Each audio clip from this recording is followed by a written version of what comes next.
Economical crisis आने वाले हैं तो उसके पीछे भारत सरकार का हाथ नहीं है। दो देश आपस में लड़ रहे थे और उनकी लड़ाई की वजह से जो स्ट्रेट ऑफ हॉर्मुज रुका है वो कारण है। आप लोग अगर जनता के बीच में कोई भी चीज कोट करते हैं तो उसके पीछे का तथ्य आपको बताना चाहिए। भारत सरकार ने ये क्राइसिस खड़ी नहीं की है। लेकिन अनिला सिंह जी, भाई आपको जवाब मिला कि क्यों ये पीएम नरेंद्र मोदी को और गृह मंत्री को गद्दार कह रहे हैं? मेरी सभी को राम राम। और चोरों को सारे नजर आते हैं चोर, ये तो कहावत है। मुझे लगता है कि जो खुद गद्दार है मानसिकता से, उसको सारे ही गद्दार नजर आएंगे ना। जो जितना बड़ा राष्ट्रभक्त होगा उसको वो उतना ही बड़ा गद्दार दिखाई देगा। राहुल गांधी जी को तो उत्तर देना पड़ेगा, क्योंकि कांग्रेस पार्टी जो है उनकी तो हिम्मत है नहीं कि कुछ भी उनके बिहाफ पे कुछ भी बोल सकते हैं। एक ऐसा व्यक्ति जो न केवल सांसद है परंतु इस राष्ट्र के प्रधानमंत्री हैं, वो खुद एक भारी बहुमत से चुनकर आए हैं। एनडीए के परिवार के जितने मेंबर ऑफ पार्लियामेंट हैं, जिनके करोड़ों वोट पढ़कर वो रिप्रेजेंट कर रहे हैं, वो उन्होंने चुना है कि वो प्रधानमंत्री का पदभार संभालेंगे राष्ट्र के। और उसको जिस प्रकार से राहुल गांधी ने एक बहुत ही गंदी शब्द का प्रयोग करते हुए गद्दार कहा है, मैं कहूंगी कि ये दुर्भाग्य है। तो कांग्रेस पार्टी जो राष्ट्र की सबसे बूढ़ी पार्टी है, शायद बिल्कुल दिमाग खराब हो चुका है, वो इस प्रकार की भाषा का प्रयोग कर रही है। उनसे ये पूछना चाहिए राहुल गांधी से, जो संविधान हाथ में लेकर घूमते रहते हैं, कि मैं गिनाती हूँ। वो कह रहे हैं अनिला जी, वो कह रहे हैं कि देश में जो लोग तेल उत्पादन कर रहे हैं वो बाहर किसी दूसरे देश में बेच रहे हैं, और आज भारत के लोगों को कहा जा रहा है आप तेल यूज मत कीजिए। ये उनका तर्क है सर। नहीं, जिसकी जितनी बुद्धि होती है ना, वो उतनी ही बात कर सकते हैं ना। तो उन्होंने कभी जियोपॉलिटिक्स उनको करने का मौका मिला है। ठीक है, वो लाडले बेटे हो सकते हैं कांग्रेस पार्टी के और सोनिया गांधी जी के, पर इसका मतलब ये तो नहीं है कि वो जियोपॉलिटिक्स को समझते हो। परंतु कांग्रेस पार्टी को, राहुल गांधी जी को उत्तर तो देना पड़ेगा कि आप जब गद्दार बोलते हैं, कहते हैं कि संविधान का गला घोट दिया, तो आपने over use of article 356 president rule, उसका इतना दुरुपयोग क्यों किया? 50 से ज्यादा बार जो है इंदिरा गांधी जी ने अलग अलग राज्यों में इसका इस्तेमाल करते हुए सरकारें गिराई। वो क्या था? हाँ, जो 21 महीने की इमरजेंसी लगाकर इस देश में लोकतंत्र का गला घोटा था, वो बीजेपी क्या सरकार था? क्या करने जा रही है? क्या बीजेपी या कोई कार्यकर्ता या कुछ भी, क्या राहुल गांधी के खिलाफ डिफेमेशन या किसी तरह की कोई कानूनी कार्रवाई की भी सोच है अभी? देखिए, हम डिफेमेशन करना, मुकदमा दायर करना, ये तो इतने बेशरम हो चुके, इतने ढीठ हो चुके हैं। वो तो हमारे कार्यकर्ता जो करेंगे वो करेंगे, पर सबसे बड़ी सजा कौन देती है? वो जनता की अदालत देती है साहब। ठीक है, और जनता की अदालत ने इनको एक बार नहीं कई बार सजा दी है, पर उत्तर देना पड़ेगा इनको कि किस प्रकार से इन्होंने। चंद्रमोहन शर्मा जी, मैं दोनों अपने मेहमानों के पास जा रहा हूं, शुभरास्ता जी के पास और तारिक भाई के पास। चंद्रमोहन शर्मा जी, अमेंडमेंट ये सब क्यों किया? ठीक है अनिला जी, मैं फिर आ रहा हूं। चंद्रमोहन शर्मा जी, मैं 30 सेकंड में आपसे जवाब चाहता हूं। तो ऐसा तो नहीं होगा ना कि जो चौकीदार चौरे वाली बात कही थी और फिर उसके बाद बिना शर्त माफी मांग ली थी, वैसा तो नहीं करेंगे ना? आपके पास इस बार तो फैक्ट है ना, अगर देश के प्रधानमंत्री के लिए आप इस तरह से डेरोगेटरी शब्द का इस्तेमाल करें, क्योंकि आपके साथ जो समाजवादी पार्टी चुनाव लड़ती है ना सर, वो कह रही है इस तरह के शब्द का इस्तेमाल नहीं होना चाहिए। मैं अनुराग जी 3 प्रश्न पूछ लेता हूं, उसी में आपका जवाब आ जाता। 3 महीने में फॉरेक्स रिजर्व कोर्ट के अंदर $58 बिलियन तक क्यों घट गया? नीला जी बताएंगे आप? का मित्र अमेरिका के साथ जो ट्रेड सरप्लस था वो $9 बिलियन तक क्यों घट के नीचे गिर गया? बताएंगे आप? पिछले महीने इकोनॉमिक के अंदर 2 लाख करोड़ रुपए का जो निवेश था वो चला गया, बताएंगे आप क्यों?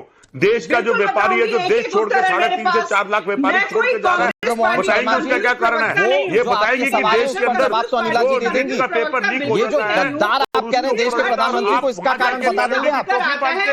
देश को कहते हो इस चीज के लिए? ठीक है अनिला जी, 30 सेकंड। दूंगी अनिला जी जल्दी से जानकारी नहीं बता दीजिए आप लोगों को। मैंने 3 प्रश्न आपके सामने खड़े करे हैं, उसी के अंदर राहुल गांधी जी का जवाब है कि जो संविधान को तोड़ेगा, जो संविधान को तोड़-मोड़ करेगा।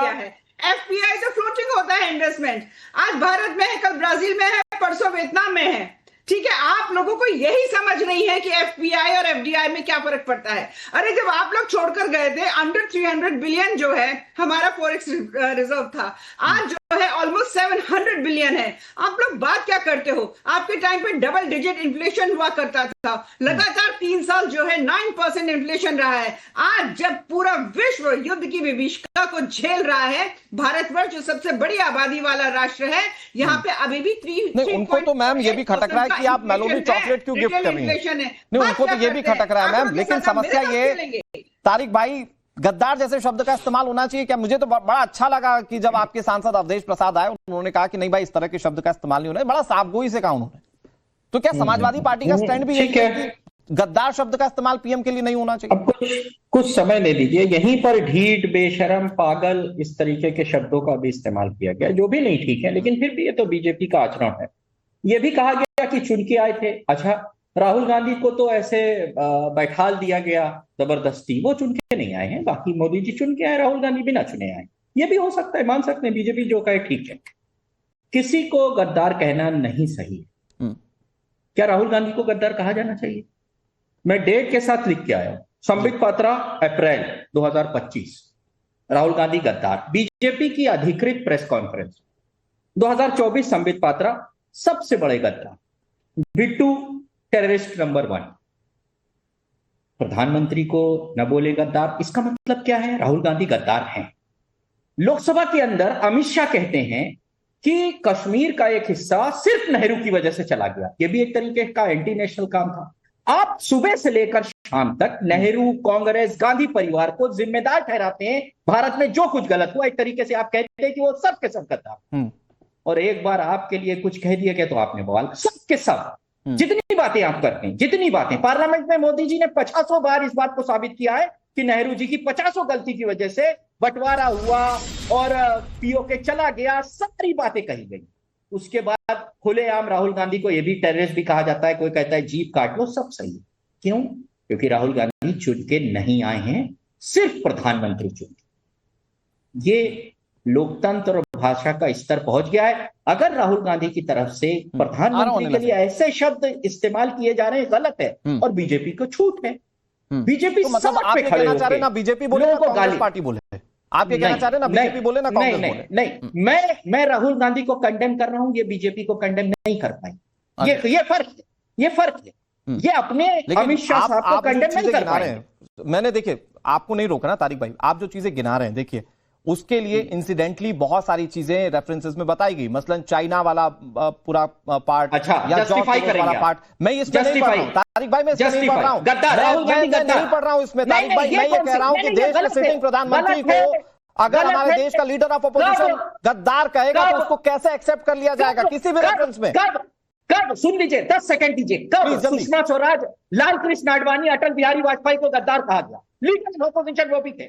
इतना सम्मान भारत ने बचा के रखा था, इन्होंने उसकी नाक कान गला काटने तक की बात करते हैं राहुल गांधी की। इतना सम्मान इनके अंदर नहीं बचा है। वो भी भारतीय जनता पार्टी के सुबह से लेकर शाम तक उसको गाली देते हैं ये लोग। ठीक है, अनिला सिंह जी जल्दी से शुभरास्ता जी के पास जा रहा हूं, उसके बाद अनिला सिंह जी जल्दी से 30 सेकंड। ये लाल टोपी, सबसे पहली बात तो तारिक खान को ये समझना चाहिए, जब हम राष्ट्र प्रधानमंत्री जी की बात करते हैं तो वो प्रधानमंत्री हैं, राहुल गांधी है क्या?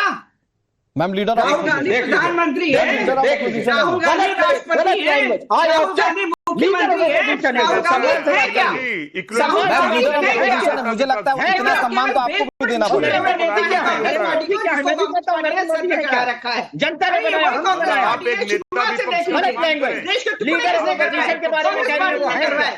कश्मीर में जीनोसाइड किसने करवाया?